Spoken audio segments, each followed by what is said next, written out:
Yeah, it's been a month.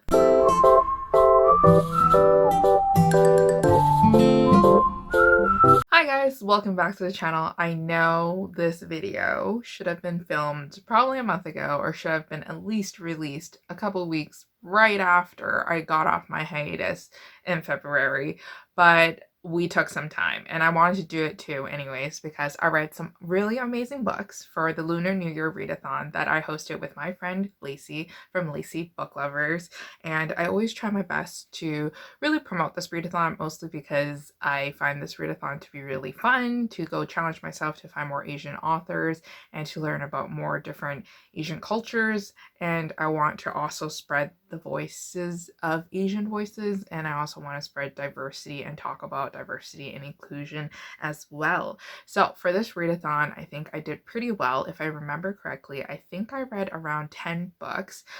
They were all different ranges. They weren't just romances. They had middle grade, it had picture books as well, and they're all books that I think you should pick up for yourself or pick up for a younger reader. So let's get started.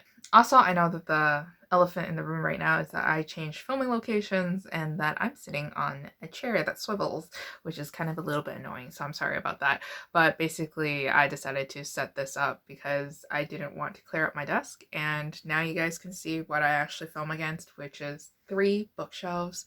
Behind me is the historical romance bookshelves and also contemporary romance. If you guys haven't checked it out already, I also have some bookshelf tours on my main page that you can check out. But let's go with some books that I recently read for the Lunar New Year readathon that took place last month around February 12th.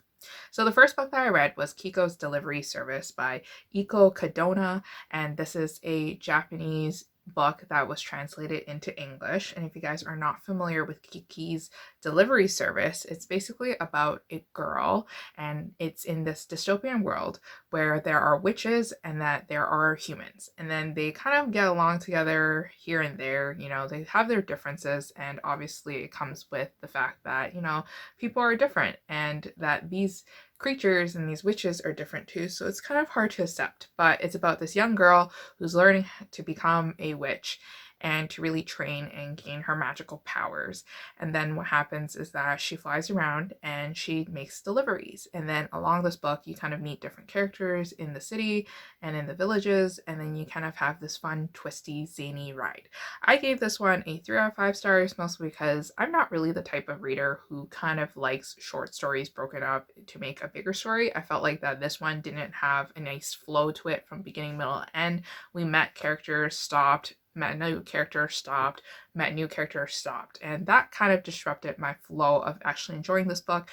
But it was still interesting enough for me to give it a 3 out of 5 stars. The next book that I read was actually a children's novel. It's actually a picture book called Eyes That Kiss in the Corners by Joanna Ho. And now this book was beautiful. It was a beautiful, beautiful book, and I highly recommend you to check it out at your library, borrow it, and read it, and then return it, because this book is fairly short. It's a picture book, right? But it's basically about a young girl who is Asian descent, obviously, and she has eyes that are in different shape than her peers. And she learns the beautifulness, she learns the uniqueness of her eyes, and she learns how to appreciate her eyes and what they're worth and what it means to have the shape of her eyes. And the artwork is just stunning. It's beautiful. It's illustrated by an illustrator called Dong Ho, and I've seen some of his works in a lot of different places, and it's just magnificent. These pictures will blow your mind from the rich, full colors and from the rich illustrations. So highly recommend for you to check out. This one gave a 4 out of 5 stars. I really enjoyed the story, but once again, it focused a lot on the eyes, and it never really had a plot except for kind of like loving your beauty and kind of finding yourself in that beauty in sort of way. So the next book that I read was another picture book. I just love, love, love picture books, and mostly because they teach children how to behave in society nowadays. It teaches you rights, it teaches you morals, it teaches you how to appreciate your differences and also appreciate other people's differences and experiences. This one really struck a chord with me, and this book features Cantonese dialect in it. I'm Chinese Canadian and I speak Cantonese, and so when I was like reading this book and I was like kind of like listening to the ping yum of it, like this is like Cantonese and like I can understand it, and it just made it so much more better, mostly because least when I was growing up, my experiences with reading is that it never included any Asian characters. It never included Chinese characters. Like, it would be so rare for me to see a book that had a Chinese character in it. So this one made me really happy because it was published recently, and now that the younger generation can have access to books like this. This one's called My Day with Gong, and it's by Sana Yi and Elaine Chen. And then afterwards, this is basically about a Chinese Canadian little girl who doesn't really know Cantonese. She doesn't understand Cantonese and she can't speak Cantonese. And that's kind of like the problem that we're going to start experiencing so far. I'm a first generation Canadian Chinese person, so my children will actually have to learn from me from Cantonese, but I can already see that from my really, beginner level Cantonese that my children may not be able to inherit the language. So this is what we're going to see in future generations, where we kind of lose ourselves in a way. But anyways, going back to the book.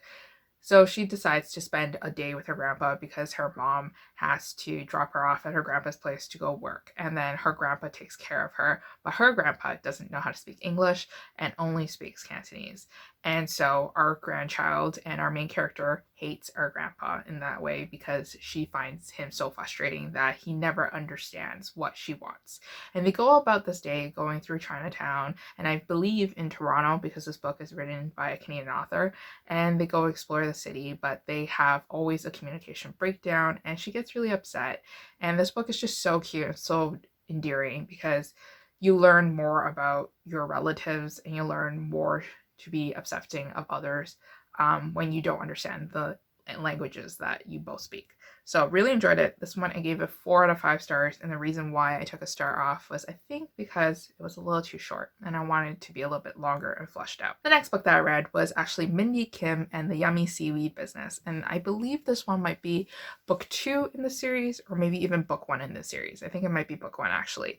This one's by Lila Lee, and Lila Lee is a younger reader writer, but she also wrote a YA book called I'll Be the One that was released last year. It was about a K-pop star, and it was about her not accepting the same like body standards that Korea sets out. And this one is about an Asian American who is a younger girl who has only a father because her mother passed away, and now she's navigating kind of elementary school in a different city, and kind of learning about herself and also the differences that she has from her peers. This one I gave a 5 out of 5 stars.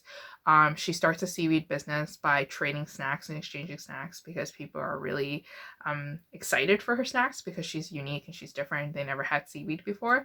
And then she gets in trouble in the end. And this is kind of her learning how to not be so troublemaking, like not making so much trouble. So really loved it, really enjoyed it. The next book that I read was Mindy Kim, Class President. And now this book I gave a 3 out of 5 stars. This one I believe is like maybe book 4 in the series, I'm not too sure.